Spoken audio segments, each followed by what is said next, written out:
Welcome दोस्तों, मैं हूं अर्टिकुट जितेंद्र। आज के वीडियो में बताने वाला हूं कि मेरे पास में बहुत से लोगों के ऐसे सवाल आते हैं। ये पूछना होता है कि सर हमें ये बताइए कि कंटेस्टेड डाइवोर्स यानी एक तरफा तलाक मिल पाता है या फिर नहीं मिल पाता है। कई लोग बोलते हैं कि नहीं मिलेगा, बहुत मुश्किल है, और कई लोग बोलते हैं कि इन ग्राउंड के आधार पर लीजिए मिल जाएगा।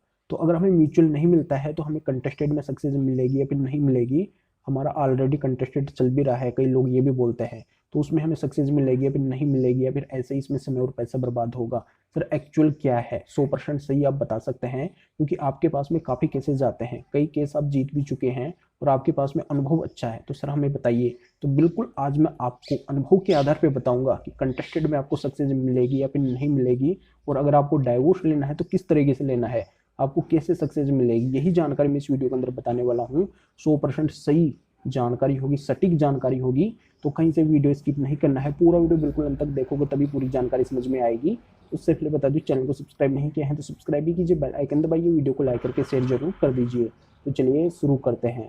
तो दोस्तों यहाँ पे मैं क्लियर कर देता हूँ कि जब सामने वाला पार्टनर डाइवोर्स देने के लिए राजी नहीं होता है तो यहाँ पे खुद को ही फिर डाइवोर्स लेना होता है, और उसके लिए फिर कंटेस्टेड के लिए जाया जाता है। और यहाँ पे मेन प्रॉब्लम ये आती है कि इसका कई लोग ये बताते हैं कि मिल नहीं पाता है। यहाँ पे काफ़ी लोग परेशान होते हैं। तो यहाँ पे ये पूछना होता है कि सर क्या इसमें समय और पैसा बर्बाद होके ही रह जाएगा, क्या हमें सक्सेस मिलेगी या फिर नहीं मिलेगी, या फिर हम बूढ़े हो जाएंगे डाइवोर्स लेते लेते। तो यहाँ पे एक्चुअल कहानी क्या है, तो यहाँ पे मैं एक्सपीरियंस के आधार पे क्लियर करने वाला हूँ कि आपको अगर कंटेस्टेड लेना है तो कैसे लेना है, किस तरीके से आपको सक्सेस मिलेगी, और कितने लोगों को इन ग्राउंड के आधार पे सक्सेस मिली है, कैसे उनको सक्सेस मिली है, क्या उनको करना पड़ा है। तो यही जानकारी आपको चाहिए और यही जानकारी आपको इस वीडियो के अंदर मिलने वाली है। तो दोस्तों यहाँ पे मैं सटीक जानकारी बता देता हूँ कि अगर आपका सेकंड वाला पार्टनर यानी सामने वाला पार्टनर अगर डाइवोर्स देने के लिए राजी नहीं है तो आप कंटेस्टेड में जा सकते हैं, बिल्कुल जा सकते हैं, आपको जरूर मिलेगा। पर किन ग्राउंड के आधार पर मिलेगा, कैसे आपको कोर्ट के अंदर प्रेजेंट होना पड़ेगा, कौन से ग्राउंड आपके पास में होना जरूरी है, तो यहाँ पे मैं क्लियर कर देता हूँ। तो दोस्तों इस वीडियो में मैं आपको 9 ग्राउंड बताऊंगा कंटेस्टेड डाइवोर्स लेने के, जिसमें से 3 ग्राउंड ऐसे होंगे जिनमें आपको थोड़ी दिक्कत आएगी कंटेस्टेड डाइवोर्स लेने में, और 6 ग्राउंड ऐसे होंगे जहां पे आपको इजीली कंटेस्टेड डाइवोर्स मिल जाएगा। तो यहाँ पे ये कौन कौन से ग्राउंड है, यहाँ पे पहले 3 ग्राउंड बताता हूँ। तो 3 ग्राउंड में पहला ग्राउंड आता है एडल्ट्री का ग्राउंड। देखो एडल्ट्री के ग्राउंड के अंदर अगर आपका पार्टनर किसी के साथ में सेक्सुअल इंटरकोर्स में है, यानी कि उससे अगर सेक्सुअल रिलेशन बना रहा है, तो ये आपको कोर्ट के अंदर साबित करना होगा। अगर आप उसके ऊपर ये इल्ज़ाम लगाते हैं कि वो उससे बात करती है या फिर बात करता है, या फिर आपके पास में इन सभी चीज़ों की कोई एविडेंस ही नहीं है। अब देखो बात करता है फिर बात करती है, ये अगर आप साबित भी कर देते हैं तो इन चीज़ों से आपको डाइवोर्स नहीं मिलेगा, ये एडल्ट्री ग्राउंड नहीं होते हैं। यहाँ पे सेक्सुअल इंटरकोर्स आपको दिखाना होगा कि वो फिजिकली हैं, फिजिकली वो उनके टच में है, तब आपको ये डाइवोर्स मिल पाएगा। तो यहाँ पे ये साबित करना एक मुश्किल है एडल्ट्री के अंदर। अगर आप साबित कर सकते हैं तभी आप एडल्ट्री का ग्राउंड लेके चले, अन्यथा आपको डाइवोर्स नहीं मिलेगा। ये 100% सही बात है, और काफ़ी सारे मामले मेरे पास में आए इन ग्राउंड के आधार पे, और मैंने साबित किया तभी जाके डाइवोर्स मिल पाया। तो ऐसा नहीं है कि वो केवल बात करते हैं, कॉल के ऊपर बात करते हैं, या फिर इस तरीके से मिलते हैं, साथ में फोटो है घूमने फिरने की, तो उन बातों से साबित नहीं होगा कि वो एडल्ट्री में है।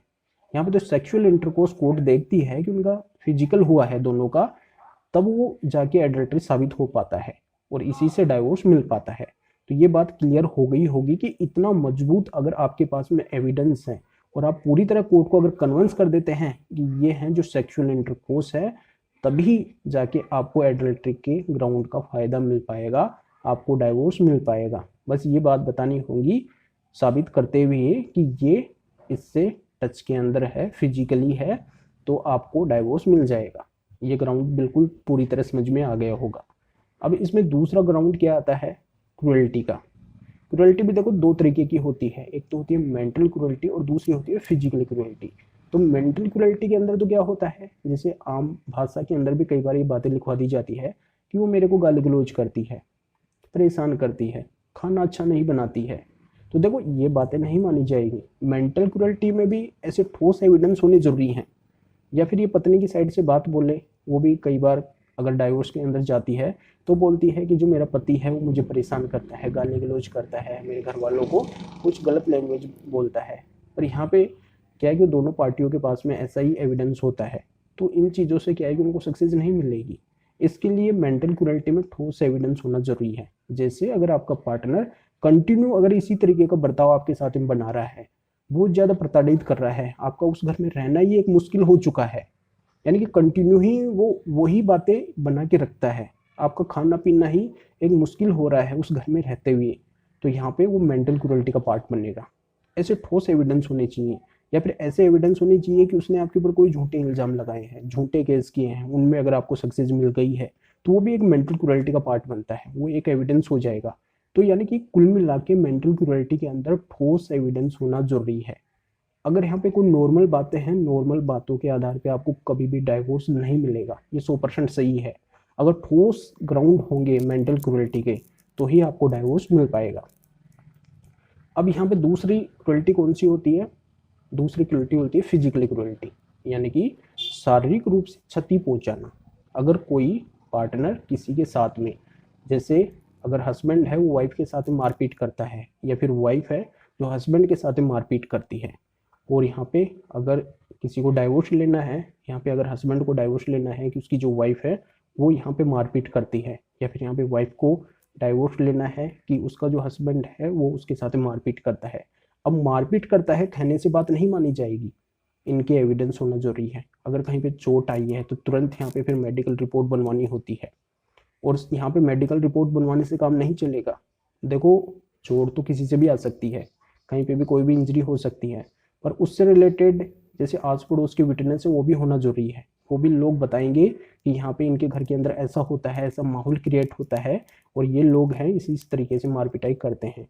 या फिर यहाँ पे हस्बैंड ने वाइफ के साथ मार पिटाई की है, या फिर ये वाइफ गलत है, ये हस्बैंड के साथ मार पिटाई करती है, तो यहाँ पे आस पड़ोसी है वो भी विटनेस के रूप में बोलने चाहिए।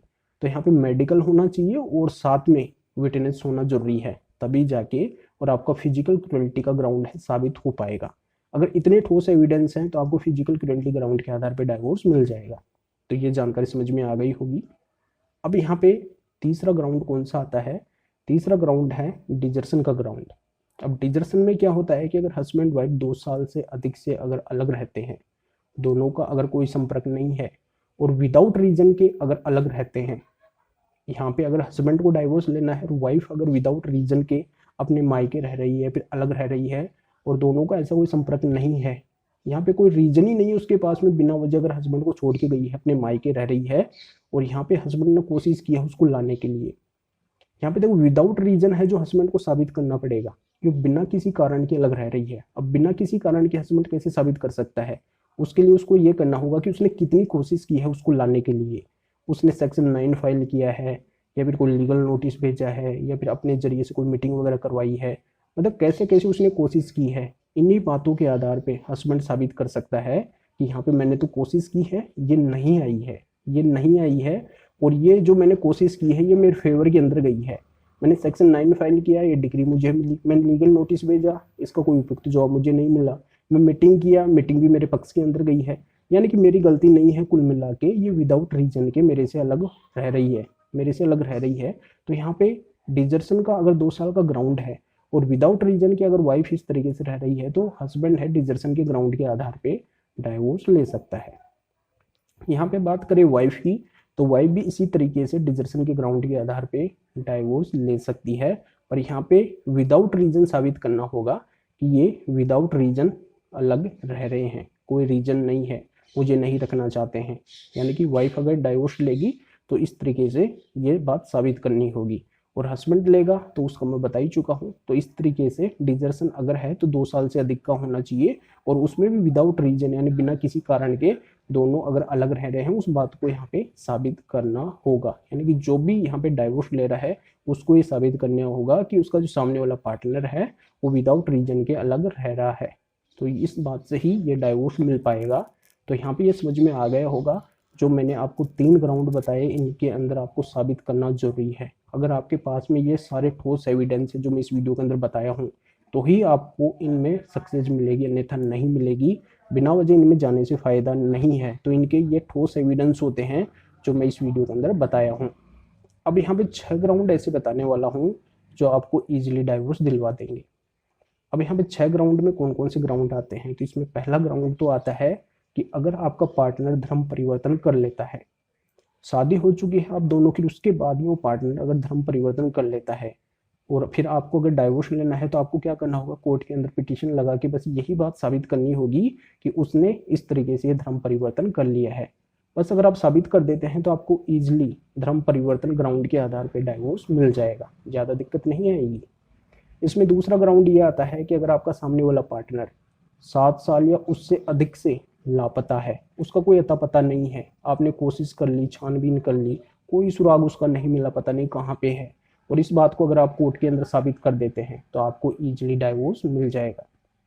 इसमें तीसरा ग्राउंड ये आता है कि अगर आपका सामने वाला पार्टनर है वो पागल हो चुका है, वो मेंटली वीक हो चुका है पूरी तरह से, और वो कोई भी इंजरी है जो आपके साथ में कर सकता है उसके साथ में रहना संभव है नहीं, तो आपको क्या करना होगा, कोर्ट के अंदर उसके मेडिकल के डॉक्यूमेंट्स दिखाने होंगे और कोर्ट उन चीज़ों को वेरीफाई करके आपको डाइवोर्स दे सकती है। तो ये भी एक ईजिली प्रक्रिया है।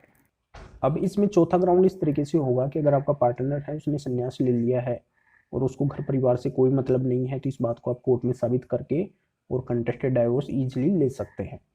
इसमें पांचों ग्राउंड इस तरीके से होगा कि अगर आपका पार्टनर आपको छोड़ के चला गया, किसी अन्य के साथ में शादी कर लिया, तो इस ग्राउंड के आधार पर भी आप डाइवोर्स ले सकते हैं। यहाँ पे छठवां ग्राउंड इस तरीके से होगा कि अगर आपके पार्टनर के लेप्रोसी यानी छुआछूत की गंभीर बीमारी है जो एक से दूसरे में फैलती है, उससे एक गंभीर क्षति शारीरिक रूप से कारित हो सकती है, तो इस ग्राउंड के आधार पे भी मेडिकल के डॉक्यूमेंट्स वगैरह लगा के और ईजिली आप डाइवोर्स ले सकते हैं। तो ये इस तरीके के ग्राउंड थे और इनके इस तरीके के एविडेंस आपके पास में होना जरूरी है, जिससे आपको कंटेस्टेड डाइवोर्स से बिल्कुल 100% मिल जाएगा, ज़्यादा दिक्कत नहीं आएगी। तो ये पूरी जानकारी आपके समझ में आ गई होगी। वीडियो को लाइक करके ज़्यादा से ज़्यादा शेयर कर दीजिए जो और लोगों को भी जानकारी का पता चल सके। तो फिर आगे मिलेंगे आपसे नए वीडियो नए टॉपिक के साथ में। आप सभी का बहुत बहुत धन्यवाद।